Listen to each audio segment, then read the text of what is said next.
জনগণের সাথে প্রেম করতে হবে। মোদীকে আমরা শেখ হাসিনার সাথে প্রেম করতে দেব না।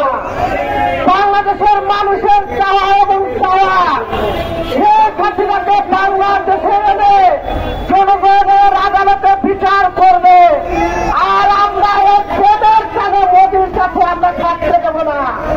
মোদীকে বুঝতে হবে বাংলাদেশের জনগণের সাথে তার প্রেম করতে হবে, তাহলে ভারত এবং বাংলাদেশের সঙ্গে সম্পর্ক ঠিক থাকবে।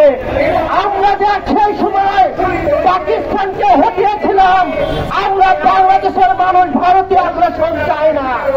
যার কারণে 5ই আগস্ট এই ভারতের প্রচেষ্টা, ভারতের আগ্রাসনকে বাংলাদেশ থেকে আমরা তাড়িয়ে দিতে সক্ষম হয়েছে।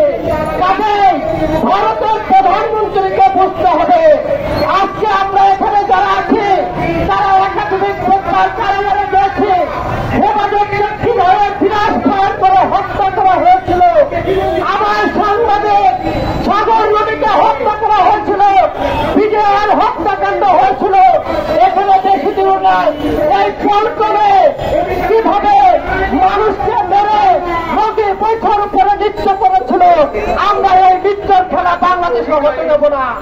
আজকে শেখ হাসিনা এবং শেখ হাসিনার ছেলে বিদেশের মাটিতে বসে বাংলাদেশের বিরুদ্ধে ষড়যন্ত্র করছে।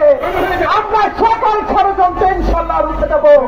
হারানোর কিছু নাই, ভয় পাওয়ার কিছু নাই। আমার বামে মেডিকেল ছাত্র ছাত্রী তারা তাদের অধিকার নিয়ে এসেছে, আমরা আপনাদের অধিকারের সাথে একমত পোষণ করছি। তবে আপনাদেরকে বলতে চাই, আজকে যারা অন্তর্বর্তী সরকার আছে তাদেরকে আমাদের সহযোগিতা করতে হবে। এই কারণেই করতে হবে, গত 17 বছর যে ময়লা আবর্জনা এইগুলো দূর করতে হবে। এই ময়লা আবর্জনা যদি দূর না করতে পারি তাহলে আপনাদের যে দাবি সেই দাবিও পূরণ হবে না। বন্ধুরা, আজকে আওয়ামী লীগকে আমরা হটিয়েছি, কিন্তু আওয়ামী লীগের ষড়যন্ত্র এখনো থেমে নেই। আওয়ামী লীগকে রুখে দিতে হবে।